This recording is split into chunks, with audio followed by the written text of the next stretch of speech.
Warning: the following video contains major spoilers for Danganronpa V3, as well as descriptions of injury, blood, and suffering. Mature language may also be used.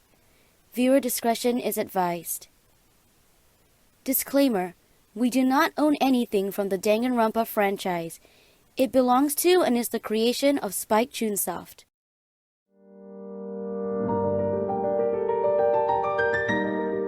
Amalgamate by Doctor Haifisch.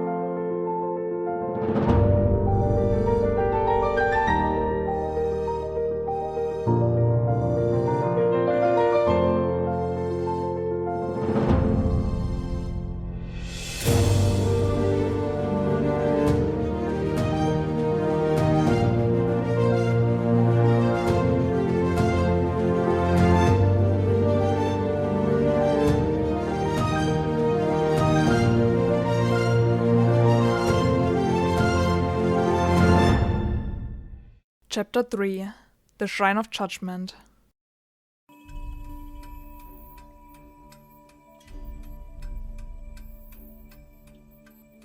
After all the weeks they'd spent skirting around the large, hulking exosols as they incongruously gardened the bushes and politely cleared debris, it felt strange to stomp across the campus inside one.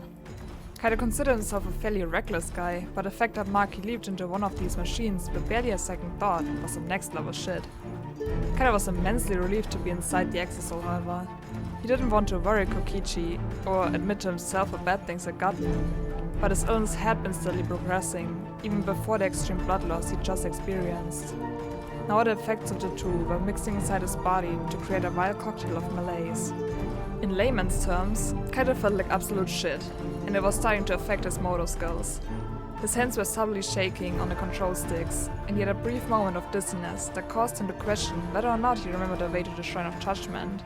Some selfish, childish part of him wished he could give up on everything and just pass out already, but obviously that was out of the question. You've been relying on Shuichi for far too long, and maybe you've been relying on Kokichi for a bit too much too. That thought alone strangled his brain enough to keep moving forward. Like hell he was gonna sit back and let Monokuma bat them around like chew toys. No. They needed all the manpower they could get to battle their way through this trial, especially now that Kokichi was, well, in a precarious position, was probably the nicest way Kaito could put it. He knew he could rely on Shuichi in a normal situation, but in this case, they had to keep the ultimate detective in the dark as much as possible, and that would be no easy feat. Like Kokichi, Shuichi was far too sharp for his own good. No, Kaito knew he had to stand up strong on his own 2 feet for this trial, even if he was on the verge of collapse.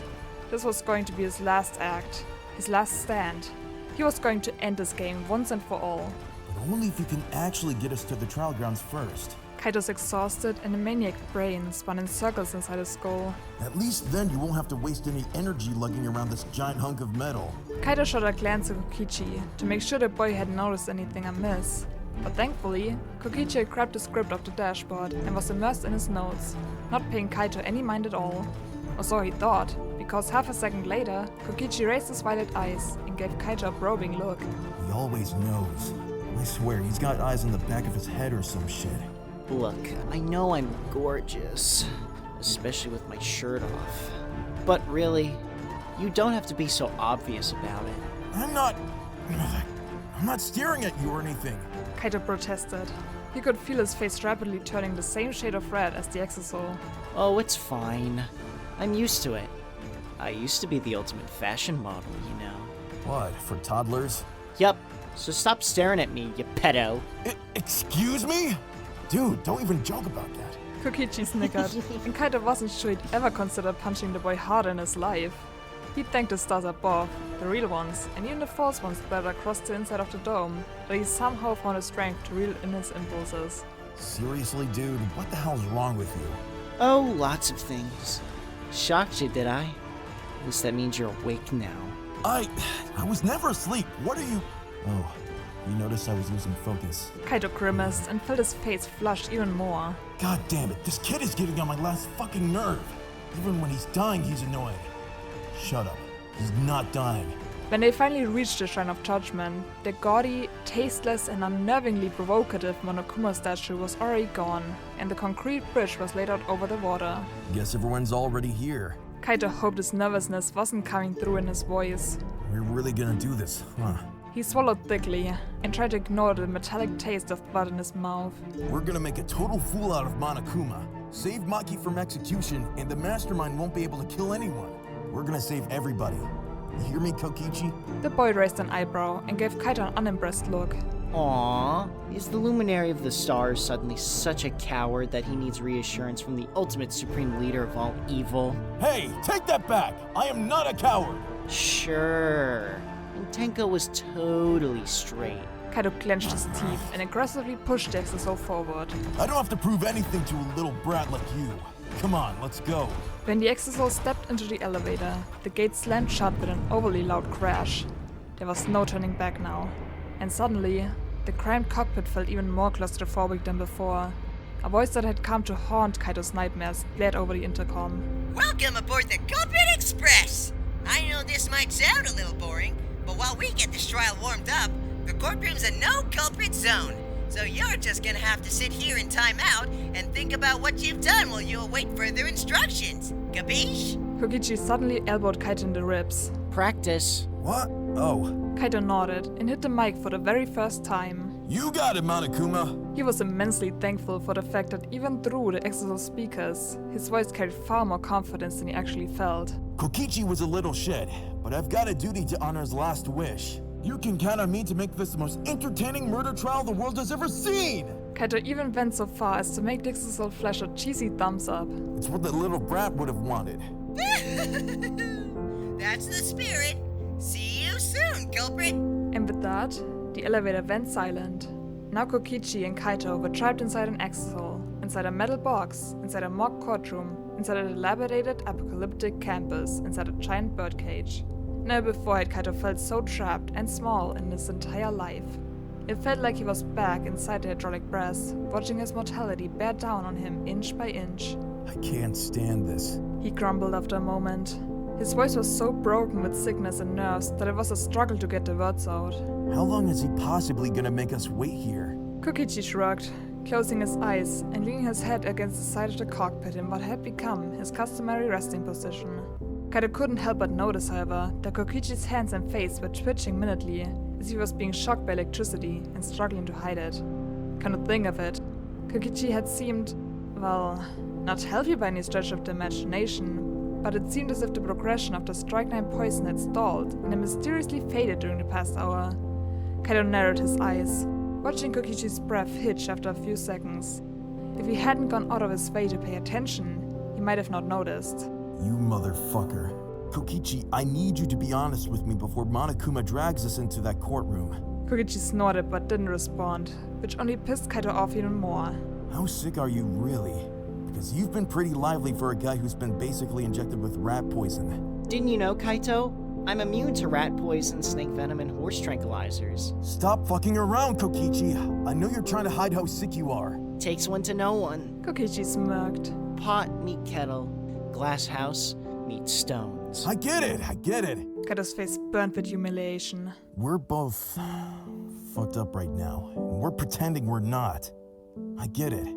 But if you're about to pass out for real or something, I need to know, alright? Why? You gonna kiss me in my sleep? I don't want your gross lung cooties. My what? I don't have... Kaito growled in frustration, lashed out, pressing the back of his hand to Kokichi's forehead before the boy could stop him. All the anger drained away when Kaito felt the alarming heat emanating from Kokichi's skin, however. It's not as if Kaito hadn't noticed the boy's hypothermia getting worse. Despite his attempts to lean away, Kokichi was more or less sitting on Kaito just to fit inside the cockpit, and Kaito was sweating just from being in such close proximity to the boy's rising body temperature. Still, he was shocked by just how intense the fever was. Kokichi's forehead felt like a furnace, and his hair was soaked with sweat. Kokichi startled at the sudden touch, and his face spasmed painfully. Kaito winced and retrieved his hand before Kokichi could slap it away. Shit, the fever's really bad. Bad was a bit of an understatement, and Kaito was starting to wonder how much longer Kokichi would be able to stay coherent or conscious in this state. Frankly, he had no idea how the hell Kokichi was still able to think in full sentences. Kaito had no idea what the hell he was going to do in general. He tried to think back on some of the emergency medical training he'd received, but they were just so helpless inside the exosol. There was no one to call for help, no one else to rely on, no way to even escape. But Kaito knew he couldn't accept defeat this early. They hadn't even entered the damn trial yet, so he had to focus on what he could do. Trying to hide his panic from Kokichi, Kaito reached into a backpack between his feet and retrieved a bottle of water. At least this was something he could do to help. Something he had at least a little bit of control over. Kokichi, can you do something for me? I need you to drink this water. Kokichi glared at the bottle. Didn't I tell you? I'm allergic to water. I definitely told you that, you meanie. Kokichi, you're literally sweating buckets right now. That can't possibly be true. I'm sweating soda. That's still water! Kaito felt an enraged cough stirring in his chest. God damn it, why are you making everything so difficult? I'm trying to save your life! Unable to restrain the irritation in his lungs any longer, Kaito began coughing violently into the crook of his elbow. It hurt, far worse than it had any right to, and it took a minute before he managed to take a full breath again. Kokichi stared at him with glazed, deadpan eyes. You need the water. So do you. Kaito panted from the exertion. When he raised his head, he could see fresh blood speckled across his sleeve. Not as much as you do. That's a lie, and you know it, Kokichi. Kaito swallowed the words before they could tumble out of his mouth. Shit. Chest heaving, Kaito sank back into the pilot's seat and chewed his lip while he tried to slow his racing heart. Kokichi managed to give him a questioning look, despite the pained grimace that crossed his face every few seconds. Kaito tried desperately to ignore the stare, but he could feel Kokichi's eyes boring holes through his skin. Just say it. He thought angrily. Now's not the time to worry about your pride. But he's gonna laugh at me. He's gonna spit it right back in my face. But he needs to hear it. It's the truth. He needs to hear it. You need to admit it to yourself. Kaito took a deep breath. Fine. Kokichi, I need you, okay? I can't do this without you. Kaito's shoulders tensed, and he braced himself for whatever snarky comeback Kokichi was preparing.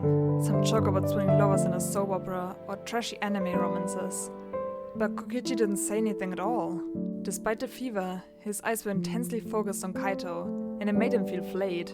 Like that probing gaze was peeling his skin back and reading the secrets written on the underside of his flesh. When Kokichi still didn't speak, Kaito continued, but he couldn't bring himself to look Kokichi in the eye. His ego was far too bad by this point.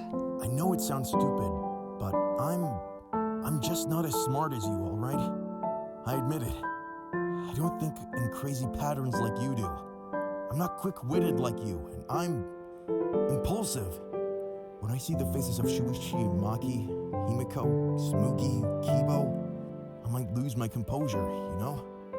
Say something stupid. Your plan originally hinged on me becoming you, but I'm not sure I can do that without you. I can't do any of this without you. So just drink the fucking water, alright? Please? There was a ringing silence inside the exosol.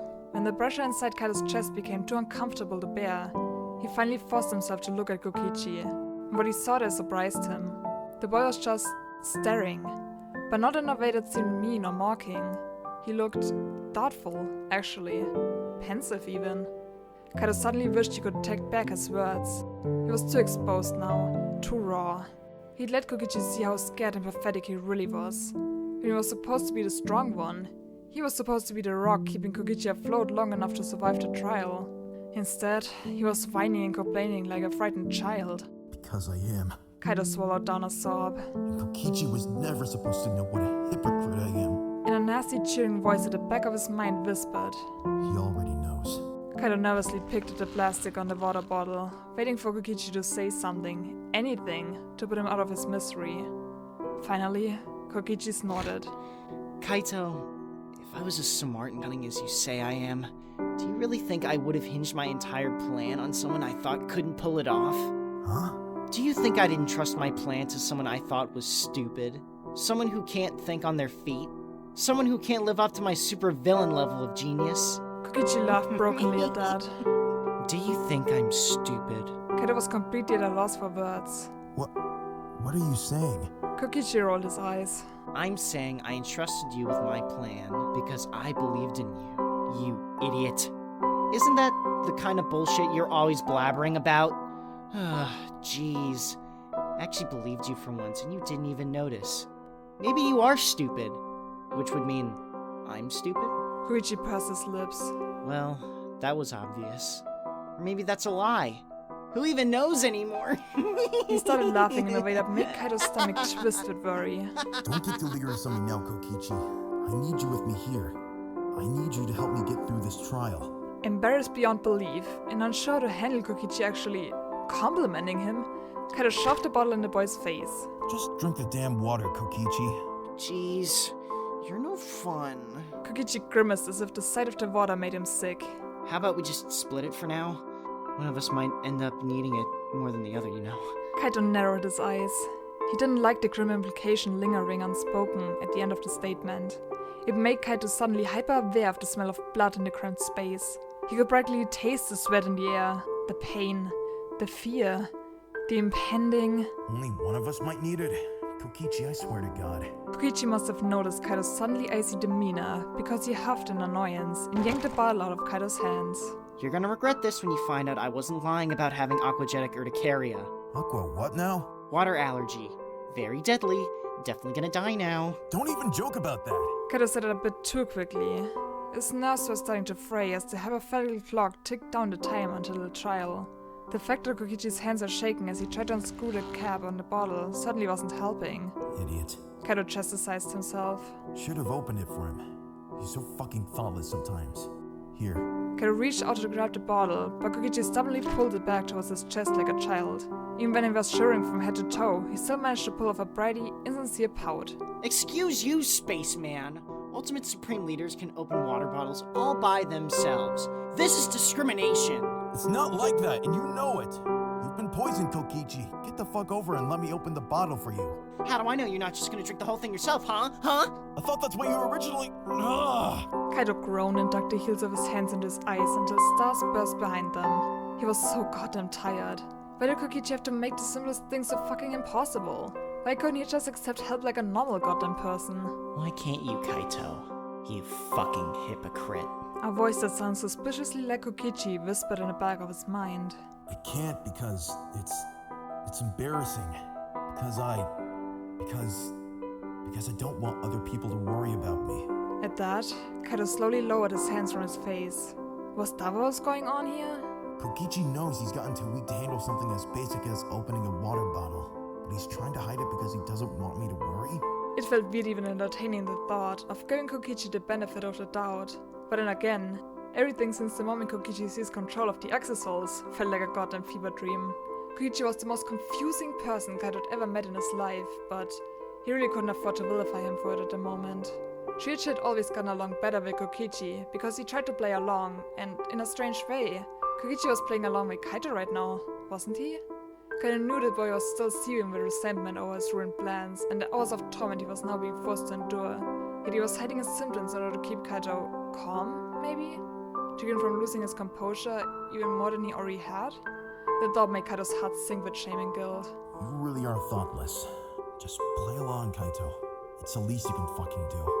Lying might be the only way Kokichi can deal with this right now, so just let him deal.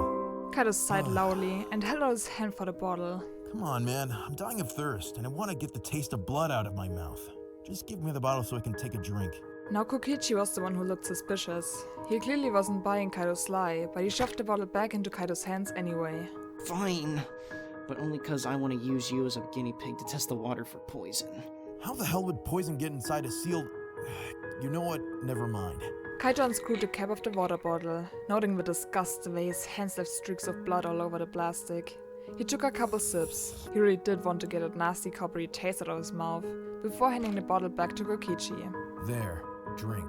Kokichi's face was flutteringly blank as he accepted the water. It was a look Kaito had come to dread, because it meant Kokichi was keeping something from him. The boy peered at the bottle for a second, before taking a few careful sips. It shouldn't have been a big deal, but Kokichi spluttered and immediately coughed half the water back up all over himself. Then he shoved the bottle back towards Kaito with a grim smile. Water allergy. Told ya. Discrimination. Kaito was too stunned to respond as he clutched the bottle in his trembling hands. Slowly, he raised his eyes to Kokichi, who still had water dripping from his chin.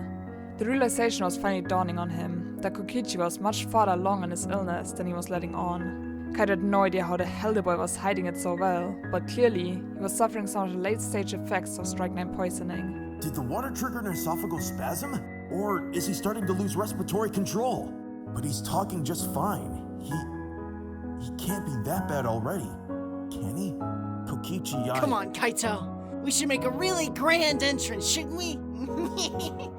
I want to see the look of shock on everyone's faces when we burst into the trial. Kokichi! I bet Himiko will think the Exosoul's the culprit. She's so tense. Kokichi, this is serious! Stop interrupting me! Why? It's so much fun to annoy you. Kokichi gave Kaito an innocent smile, but there was a dangerous glint in his eye that said, You'd better shut up if you know what's good for you. Realizing he'd completely lost control of the conversation, Kaito backed down, but only because he knew Kokichi would continue expending needless energy if it meant getting Kaito off his case. Good God, this petty brat would rather kill himself than let his guard down around me. Not that I'm any better. Kaito's inner panic must have shown on his face, because Kokichi gave him an exasperated look. Stop worrying about me. Jeez. The one you should be worrying about is Maki. She's gonna be pissed. You really think she's gonna lie? Kaito was almost scared to ask, probably because deep down, he already knew the answer. Kokichi somehow managed to look disappointed and patronizing at the same time. Kaito, please. You can't be serious. Of course Little Miss Assassin's gonna keep up the lie if she thinks it'll screw me over. She thinks I'm the mastermind, duh. And she basically blames me for your death, even though it was literally, completely, and utterly her fault. Kokichi paused to cough and wiped some sweat from his forehead. Kaito had to resist the urge to yell at him to shut up and save his breath. She's gonna think the Exosoul is my way of mocking her or something. If anything, she's gonna double down even harder on this trial than she would have otherwise. Once a liar, always a liar, you know? You're still hung up on Maki lying about her talent? Kaito wished he could say something more substantial in her defense, but he knew Maki had screwed up. No amount of mental gymnastics was going to change that. Oh, she lied about lots of things. Like how Ryoma ended up with his motive video, or how badly she wants to make out with you and your gross lung cooties. For the last time, I do not have... Kaito cut himself off and sighed loudly as he turned his eyes towards the roof of the cockpit. Whatever. It doesn't matter. And it doesn't matter if Maki likes me or whatever the hell she thinks is going on here. I'm gonna be dead soon anyways. As soon as Kaito said those words, he suddenly felt sicker than he ever had in his life. It was the first time he admitted out loud to anyone, himself included, that this was the end for Kaito Momota, luminary of the stars. The thought made his stomach seize, and it felt like his lungs had been shoved up into his throat. Trying to grab a foothold on his spiraling emotions, Kaito clenched his hands together until his nails carved crescent moons into his palms. He could feel heat burning behind his eyes, but he refused to cry. Not now. Not in front of Kokichi, who was dying even faster than he was. As if reading his mind, Kokichi said, What? Are we competing in the Death Olympics or something? You want to place bets on which of us crosses the finish line first? Kokichi giggled, although it sounded a little queasy. Winner gets dibs on which survivor they haunt. I call Shuichi. Shut up! Kaito tried not to shiver. Ghosts aren't even real. And this isn't funny. I don't want to... Damn it! Kaito hunched forward and bit his lip hard enough to draw blood. He stifled a sob as tears threatened to spill from his eyes. There was a long silence, punctuated only by the sound of Kaito's harsh breathing. That was the only breathing he could hear, however, and it made Kaito nervous enough to sit back in his seat and spare the other occupant of the Exosoul a brave look. Kokichi was staring back at him with a wooden expression on his face. Don't look at me like that. It's normal to not want to die. I'm just not ready, damn it. I haven't even lived my life yet. Why is this happening? You want to know the truth? From you? Why would I believe anything you say? I think we're both poisoned. What the hell does that mean? It means your illness is made up. Or at least I think it is. It's just another stupid plotline in this bullshit narrative Monokuma's trying to push on whatever audience is watching. He'll say anything, and do anything, to make this whole farce more... interesting. Kokichi's voice wavered, and he looked uncharacteristically unsure of himself. I was hoping you might show signs of improvement if I locked you in the hangar. What? Kaito spluttered in disbelief. He felt unexpectedly offended by Kokichi's weak excuse for his incoherent behavior. That's a fucking lie and you know it. We're already in the middle of a truce here, so just knock it off. It's not a lie! Kokichi sounded genuinely indignant. I wasn't sure what the mastermind was doing to make you sick, so I thought maybe if I cut you off from your food in the dining hall, the water supply in your room or something, maybe you'd start to get better. I mean, obviously that's not true, so your illness is being caused by something we either haven't uncovered, or something that requires an antidote we don't even have yet. Shut the fuck up. Kaito slammed his foot against the console. He knew he was throwing a tantrum, but the last thing he wanted to hear from Kokichi was some bullshit, as if he'd actually given a single fuck about Kaito at any point during the killing game. Monokuma can't kill any of us directly. Poison would be a pretty direct way of killing someone, and that would be a violation of the rules. You're the one who based his entire plan on the theory that Monokuma has to stick to the rules. Yeah, but he only needs to play by the rules just enough to make the audience think he's not breaking any. Doesn't mean he's not pulling any strings. Don't you remember what Monokuma said to you back then? Back when?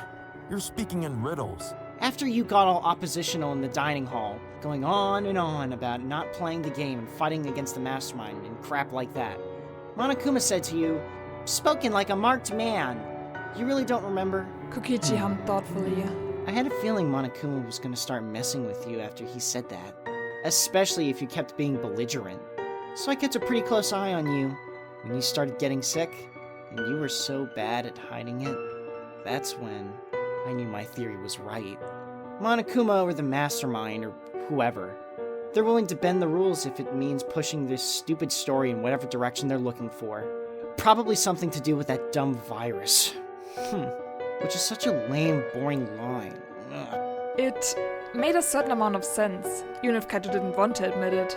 He'd been perfectly fine during his last medical exam, passed with flying colors even. That never let him continue astronaut training otherwise. And Kaito had felt just fine the first couple days they were trapped in the Ultimate Academy, so... was it possible Kokichi was right? Was it possible Kaito pissed off the mastermind too much with his uppity attitude, so that it made him sick in order to force him onto the sidelines? Or, if this really was a show like Kokichi claimed, was it possible the mastermind made him sick for the sake of drama? Kaito didn't want to think someone out there could be that evil, but he'd seen a lot of evil the past couple of weeks. Unimaginable evil. As if reading his thoughts, Kokichi continued. You're supposed to be some kinda tragic hero character who conveniently gets himself killed before he causes too much trouble. You know, like we're doing right now. Kokichi looked extremely pleased with himself. But you don't have to be a martyr, you know. You don't have to die the way Monokuma wants you to, or even at all. Too tired to keep arguing or accusing Kokichi of being a lying sack of shit, Kaito gave a half-hearted shrug. It doesn't matter. There's no way I'm gonna survive this. I've been coughing up blood for over a week. Kokichi childishly puffed his cheeks out. If you say so. Just make sure Shuichi knows your illness is a lie. He is the ultimate detective, after all. He'll figure this out. There's no way your body's past saving, even if your stupid brain is. Hey, Mr. Suspect! That's your cue! The sound of Monokuma's voice suddenly blasting over the loudspeaker startled Kaito so badly he nearly leaped out of the seat. Even Kokichi looked shaken for a second, before he smoothed his expression back into his usual bored, disaffected mask. Kaito, on the other hand, already felt panic setting in. Kokichi! To his utter disbelief, Kokichi grasped his hand in a grip that was so firm it was almost painful. Kaito, shut the fuck up. You have my script, you read it over and over, you have years of astronaut training, you already piloted the exocell to get here, and despite my best efforts to escape, you've got me. I guess. I'm stuck being your sidekick now, or whatever. Kokichi gagged dramatically, but when Kaito looked at him, the boy returned his gaze with one that seemed impossibly calm and resolute. Sincere even. And when the boy squeezed his hand, Kaito could feel the way his fingers trembled and jolted every few seconds. He wasn't sure if it was due to the poison wreaking havoc on his nervous system, or if Kokichi was scared and trying to hide it because Kaito was freaking out. He didn't know which option made him feel worse. I told you, Kaito. I wouldn't entrust my plan to someone I thought couldn't handle it. You want Maki to die? No. A sinister Cheshire grin spread across Kokichi's lips. And you want to end the killing game, right? Yeah. Kaito took a deep breath, then another. Yeah, I do. Yeah. Kaito shuddered as the pressure was released from his chest, like air being expelled from an overfilled balloon. Kokichi finally let go of his hand and nodded satisfied. A part of Kaito acknowledged that Kokichi's behavior was, well, weird. He wasn't exactly the type to participate in encouraging hand-holding and unironic pep talks.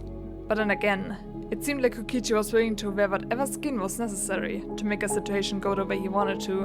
And in this case, what he wanted was for Kaito to stop losing his shit and focus on ending the game. Another resentful part of Kaito hated the way Kokichi swapped personalities in order to manipulate people. He hated that Kokichi was never genuine, never showed his true self.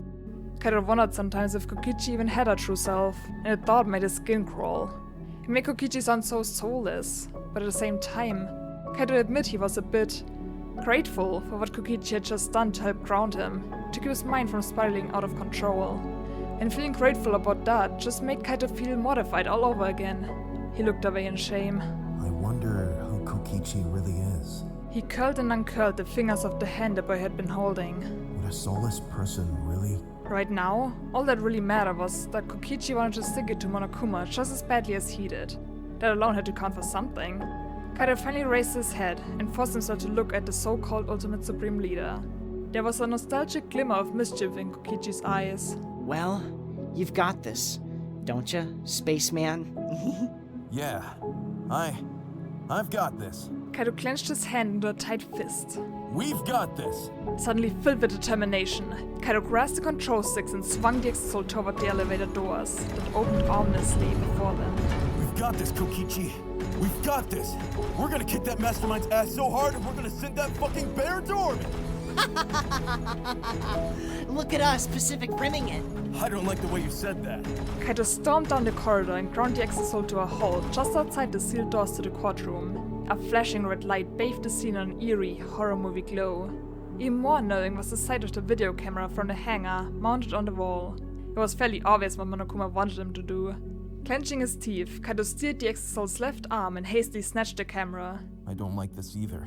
You don't have to like it. Kokichi shrugged. And you don't have to like me either. You just have to end this killing game. Good, because I don't like you. You're an annoying piece of shit. The words sounded feeble, even in his own ears. Slowly, the door began to open. Kaito gripped the control sticks even tighter, as a fresh wave of conviction pumped life back into his sore muscles. Kaito knew he couldn't hesitate, not even for a second. But now, he felt like himself again. Like the stubborn, bullheaded son of a bitch who never took no for an answer and refused to back down. Of course, feeling like himself meant Kaito had to acknowledge that he was wearing quite a few masks of his own. But they were effective masks, goddammit. It always worked to his advantage to project false confidence with enough brute force that the confidence became real. Or at least real enough that everyone else believed it. And so, with far more aggression than necessary, Kaito slammed his foot down on the floor pedals and stormed to the courtroom with a crazed grin on his face. Hoping to make as much of a scene as possible, Kaito launched the Exisol into the air and came crashing down behind his own podium, just as Kokichi's script instructed him to do. Kaito's flawless entrance was nearly thrown off by the sight of the redecorated courtroom, however. His exhausted brain was slow to process why everything suddenly looked so different. Peering out through the viewfinder, he took in the sight of the red velvet curtains striped along the walls and the circular chest-patterned floor panels. I guess Monokuma wasn't lying about restyling the trial after all. But why'd it have to all be Kokichi themed? Space themed would have been way cooler. Kaito's envious musings were cut short by the courtroom collapsing into an uproar. An Exisol? Shuichi reeled back in shock. What? Why is an Exisol here? Himiko's eyes were almost comically large on her small face. Kokichi gave Kaito an amused, almost maniacal sneer as he used his hands to imitate an old film clapperboard. And action. Kaito nodded and hit the mic, ignoring the pit of fear in his stomach. If he acknowledged it, the seed would grow, so he was going to do everything in his power to pretend it wasn't there. This was going to have to be the greatest performance any of these kids had ever seen in their lives. Whoops, my bad. Seems like I gave you guys a scare, huh? Shuichi, Maki, Himiko, Kiibo, and Tsumugi were gawking at Kaito as if a three-headed dragon had just invaded the trial. Shuichi was gripping the edge of his podium, and Maki had gone white as a sheet. Is that Kaito's voice? Kiibo stammered. Kaito? Maki looked as if she'd seen a ghost, which, from her perspective, she had. As far as she knew, Kaito was long dead from the strychnine poison. She'd seen Kokichi drink the antidote, so presumably he'd left Kaito to die on the filthy bathroom floor and then crushed the corpse out of spite. It broke Kaito's heart to see Maki look so distressed, but he couldn't afford to break character now. Her life depended on it just as much as Kokichi's did. Still clutching the controls, Kaito shrugged, and so did the Exisal. There was a lot going on, so I just hit in an Exisal and kinda dozed off. Trying to convey how guilty he felt about the situation, he made the Exisal rub the back of its neck, or whatever the equivalent of its neck was. He realized such a familiar gesture might give away who he was, however, so he quickly switched gears with a jovial laugh. And that's why I'm so late. Anyway, what's going on, guys? Kokichi gave Kaito a deadpan stare that said, If you're gonna improvise, you better do it better than that. Kaito felt his ears burning. The only problem with keeping the kid alive was that Kaito's entire performance was going to be judged by a goddamn peanut gallery. Tsumi's voice was faint as she pointed a wobbling finger at the Exisal. Hold on! Then the one that died wasn't Kaito. It was... Before Kaito even had a chance to get out of the way, Kokichi was shoving his arm aside with his elbow and grabbing the Exisal's controls. Stupid! That was just a lie! Kaito grimaced. He knew the line was coming, but was still chilling to watch Kokichi so gleefully crush everyone's spirits. Even if it wasn't coming from a place of genuine malice. Hopefully. Seeing the way all his classmates' faces fell, Kaito was eternally grateful for the fact that he no longer had to be the one playing Kokichi's role. It would have completely destroyed him to have to mock his friend's grief. Seemingly unfazed by the anguished atmosphere, Kokichi steered the Exisal in an incredible leap across the courtroom and landed behind his own portrait, which, Kaito now noticed, had a question mark smeared across the face. When the Exisal crashed down behind the podium, Kokichi grit his teeth in pain. Kaito's stomach clenched to the side, but there was nothing he could do. He promised he wouldn't seize control of the Exisal unless it was his turn to talk, and he was going to honor the rule for as long as humanly possible. You guys thought I died? Kokichi cackled hysterically, and extremely convincingly, despite the agonized look on his face. I would never. No way! Kokichi? Kiibo looked genuinely flabbergasted, and perhaps a little scared. I'm gonna live till I die. I'm gonna laugh instead of cry. Kokichi crooned the classic Frank Sinatra song into the microphone. Kaito rolled his eyes. That's not even something I would do. Kokichi's voice ain't half bad, though. Wow, that's old. How old are you? Not that old. Jeez. Maki, however, didn't seem to find any of this entertaining. Her body had tensed up like a cobra preparing to strike. I thought as much. Your appearance right now is fit for a lowly asshole like you. You're making me blush. You're getting so angry over me. Is that really you, Kokichi? As expected, Shuichi was the one person in the room who wasn't the least bit convinced. That's right, Crackerjack. Seriously? How old are you? Kaito yanked Kokichi's hand off the mic and muted it so he could give him a piece of his mind. Dude, you seriously gotta lay off the geezer crap. That's not how I talk and you know it. That's the point. Kokichi hissed, even though no one outside could hear them. While they bickered, however, Shuichi was starting to tremble with rage. Then why are you hiding in there? Show yourself! Kokichi elbowed Kaito in the ribs for at least the fourth time that day so he could unmute the mic. Oh, this is more for self-defense. Little Miss Cranky Pants would kill me if I showed myself. As if to prove Kokichi's point, Maki leveled him with a murderous glare. Kokichi acted as if he didn't even notice. I understand how you guys must feel. You can't believe it, because I'm like this, right? That's what I thought. In that case, I brought evidence! Evidence? Despite being a robot, Kiibo somehow managed to look pale. Ta-da! The video camera! Kokichi made the Exisal triumphantly wave the device in the air. It was in the warehouse, but I brought it to the hangar, just in case. Man, that was a smart move. Thanks to this, I filmed it so everyone could see it clearly. Secretly in the dark shadows of the cockpit, Kokichi smiled with all his teeth. The moment the victim died. Himiko reeled back in shock. Yeah? What did you say? Kokichi was completely undeterred, and if Kaito didn't know it was all scripted, he would have found Kokichi's behavior absolutely terrifying. Alrighty then, let's watch this shocking moment. It didn't slip Kaito's notice, however, that Kokichi was noticeably more tense now. He hadn't seen the second half of the video yet, and he had no idea if Kaito's blood trick was going to be convincing. Kokichi had to be feeling anxious about it, because Kaito sure as hell was. But the boy still managed to sound like he was having the time of his life as he held the camera out towards Monokuma's tacky, velveteen throne. Hey, Monokuma! Can you connect the video camera to the monitor? The bear nearly fell off his seat as he excitedly strained to reach the device with his stubby paws. Roger that! As Monokuma fiddled with some buttons on the camera, a massive television screen descended from above. All around the courtroom, the students exchanged wary glances. Tsumi was anxiously clutching her hands to her chest. Then, after an agonizingly long pause, terrific footage began to play. It took every ounce of Kaito's willpower to stop himself from looking away from the screen.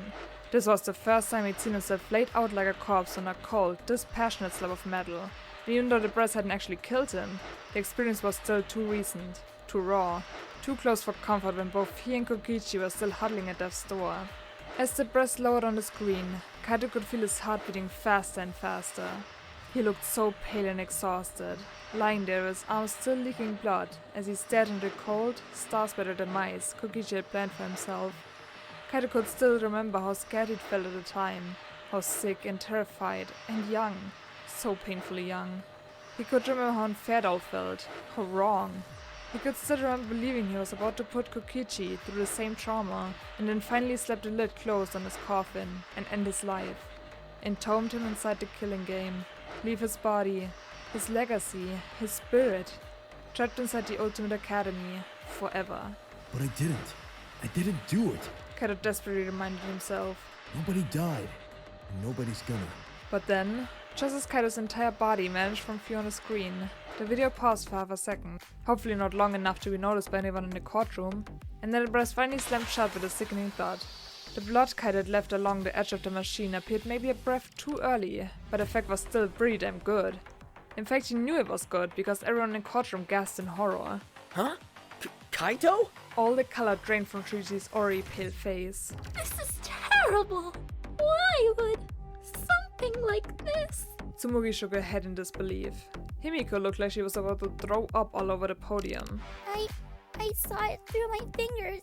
She whimpered, covering her mouth with both hands. The moment Kaito was crushed, I'm gonna... She gagged, but thankfully for everyone present in the room, nothing came out. The one reaction Kaito hadn't expected, however, was Kokichi's. It was subtle, but the boy audibly swallowed and sat back with a trembling hand over his mouth. Kokichi's skin had gone worryingly grey, and his lips twitched as if Himiko had magically transferred a vomit into his throat. You okay, Kokichi? Did the video freak him out too? Knowing that could have been him at the end? Is he finally realizing how close he came to being smashed into a pulp if I hadn't put a stop to his stupid plan? I'm fine. The way Kokichi's voice wavered indicated he clearly wasn't. He wiped some sweat off his brow with the back of his hand. Everything's fine. And hopefully, she'll keep her big mouth shut. Huh? That's when Kaito noticed Maki glaring daggers at the screen, and what Kaito saw in her eyes made what remained of his blood run cold. She looked suspicious. Like a professional assassin watching a video of an extremely fake murder, Kaito felt his heart stutter to a hole in his chest. Uh-oh.